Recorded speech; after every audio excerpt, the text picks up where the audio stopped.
இன்னைக்கு வந்து கூடிய பத்தி, அதாவது டாஸ்மாக் பத்தி தான் பேசணும் அப்படின்னு சொல்லி வந்திருக்கோம். என்னன்னா டாஸ்மாக் அப்படிங்கறதோட விரிவாக்கம், அதை முதல்ல நம்ம தெரிஞ்சுக்குவோம்.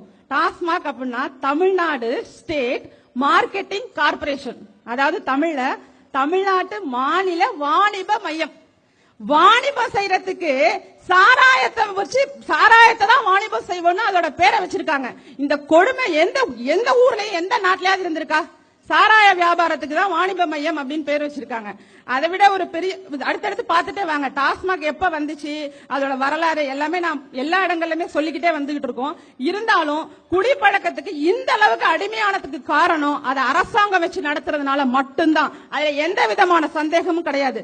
சில பேர் குடிக்கிறவங்க கேட்கிறாங்க, பிரைவேட்டா வச்சா மட்டும் என்ன குடிக்கிறவங்க குடிக்காமலா இருக்க? குடிக்கிறவங்க குடிப்பாங்க. அதுக்காக போற வர இடம், பள்ளிக்கூடத்து பக்கத்துல, கோவில் பக்கத்துல, பாக்குற இடத்துல எல்லாம் வச்சு வச்சு வச்சு வச்சு புதுசா நீங்க குடிக்க உருவாக்கி இருக்கவங்களோட எண்ணிக்கை, நீங்க வந்து எல்லா துறையும் இருக்கு. அரசாங்கத்தோட துறைகள் நிறைய துறைகள் இருக்கு.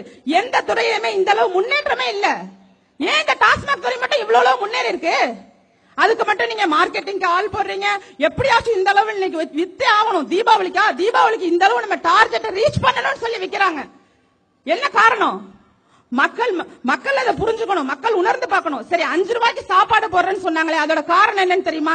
5 ரூபாய்க்கு சாப்பாடு போட்டுட்டு அவங்க சம்பாதிக்கிற மத்த எல்லாத்தையும் போய் டாஸ்மாக்ல கொடுத்துடணும், அவ்வளவுதான். அது வந்து முதியோர்களுக்கும் ஊனமுற்றோருக்கும் போட்டா போதுமே. சாப்பாட்டுக்கு கூட உழைக்க முடியாத ஊதாரிகள் அங்க தமிழ்நாட்டில் இருக்காங்க. நம்ம சாப்பிடுற சாப்பாட்டை கூட நம்மளால உழைக்க முடியாதா? யோசிச்சு பாருங்க. எதுக்கு அந்த திட்டம்? அப்படியே டாஸ்மாக் வருமானத்தை அதிகப்படுத்துறாங்க. அதை விட இன்னொரு விஷயம் பாருங்க, ஒரு குடும்பத்துக்கு போன வாட்டி இலவசமா கொடுத்த பொருள் எல்லாம் பாத்தீங்கன்னா 15,000 சில்லற அந்த அமௌண்ட் தான் வருது. அதாவது அந்த குடும்பத்துக்கு இலவசமா கொடுத்த பொருட்களோட மதிப்பு. அதே விஷயத்துல ஒரு குடும்பத்துல இருந்து குடிக்கிறாங்க பாருங்க, ஒரு நாளைக்கு ஒரு குவார்டர் குடிக்கிறாங்கல்ல, அதால அவங்க கவர்மெண்ட்டுக்கு 1.25 லட்சம் ரூபாய் கொடுத்திருக்காங்க. 1.25 லட்சம் ரூபாய் அவங்க குடும்பத்துல இருந்து போயிட்டு இருக்கு. இவங்க வந்து ஒரு வீணா போன மிக்சியையும் வீணா போன கிரைண்டரையும் இலவசமா கொடுத்துட்டு அதை வந்து பெருமையா நினைச்சுக்கிட்டு அதை வச்சு ஓட்டு கேட்டு மக்களை ஏமாத்துறாங்க. இங்க இப்ப இருக்கிற அரசியல் முறை தேர்தல் சார்ந்த அரசியல் தான். மக்கள் தெளிவா புரிஞ்சுக்குங்க. நீங்க எந்த கட்சியை சார்ந்தவங்கள வேணாலும் இருங்க, ஆனா உங்க மனசாட்சின்னு ஒண்ணு இருக்கு, அதை பயன்படுத்தி யோசிச்சு பாருங்க.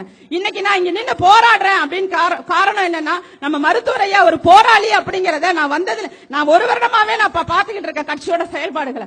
நம்ம அன்புமணி அண்ணன் வந்து எவ்வளவு ஒரு விஷன், அதாவது எதிர்காலத்தை வந்து எப்படி யோசிக்கிறாங்க, எதிர்கால திட்டங்கள்லாம் எவ்வளவு வச்சிருக்காங்க. இந்த கொள்கைகளுக்கு எல்லாம் தயவு செஞ்சு செவிமடுத்து இளைஞர்கள் நாச்சு வாங்க, எல்லாரும் ஒன்னா சேர்ந்து நல்ல தமிழ்நாட்டை உருவாக்கணுங்கிறத மட்டுமே கொள்கையா கொண்டு நம்ம எல்லாம் செயல்படணும். இப்ப இன்னைக்கு போராட்டங்களுக்கு இங்க வந்திருக்கேன் அப்படின்னா சாதாரணமான விஷயம்.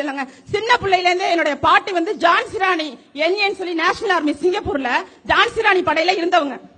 அந்த ரத்தம் தான் என்ன இந்த கட்சியில சேர்த்திருக்கு. அந்த ரத்தம் ஓடுறதுனாலதான் நான் பாட்டாளி மக்கள் கட்சியில இணைஞ்சிருக்கேன். என்னோட சிந்தனைகள் எல்லாமே மக்களுக்காக சேவை செய்யணும், போராடணும். போராடி தோத்தாலும் பரவாயில்ல, ஆனா எங்களோட வெற்றி அப்படிங்கிறது மிகப்பெரிய வெற்றி. இன்னைக்கு நாங்க அடைஞ்சிருக்கிறது முதல் படி. எங்களோட முழு எண்ணம் பூரண மதுவிலக்கு தான். ஒரு சொட்டு சாராயம் கூட இல்லாத தமிழ்நாட்டை நாங்க உருவாக்குவோம், நிச்சயமா உருவாக்குவோம். ஒரு சொட்டு சாராயம் கூட இல்லாத தமிழகம் பாட்டாளி மக்கள் கட்சியால் உருவாக்கப்படும். இந்த சித்திரை திருநாள்ல நான் முடிஞ்ச பிறகு அட்டன் பண்ற முதல் மீட்டிங். இன்னைக்கு நான் பாசிட்டிவ் எனர்ஜி முழு நம்பிக்கையோட சொல்றேன், நிச்சயமா நாங்க வெற்றி பெறுவோம். அதுல எந்தவித மாற்றம் இல்ல. அதுக்கு எடுத்துக்காட்டா இன்னைக்கு சகோதரி சிவரஞ்சனி வந்து இணைஞ்சிருக்காங்க. இதெல்லாம் ஒரு இன்ஸ்பிரேஷன். அதாவது அடுத்தடுத்து எல்லா இளைஞர்களும் வருவாங்க. தமிழ்நாடே வரப்போகுதுங்க நம்ம பின்னாடி. தமிழ்நாடே நம்மளோட சேரப்போகுது. இன்னும் கூடிய விரைவில் நம்மளோட கட்சி மட்டும்தான் இருக்க போகுதுன்னா அந்த மெடல சொல்றதுல எல்லா மெடலையும் சொல்றேன். நம்முடைய வெற்றி நிரந்தரமான வெற்றி என்றால் நாம் வெற்றி பெற்று விட்டோம் என்றால் திரும்ப வேற எந்த கட்சிக்கும் இடமே கிடையாது. அடையாளமே இல்லாம போயிடுவாங்க. பேரும் இருக்காது, சின்னமும் இருக்காது. ஏற்கனவே அதெல்லாம் இல்ல, அது வேற விஷயம். இருந்தாலும் எதிர்காலத்துல சுத்தமாவே இருக்காது.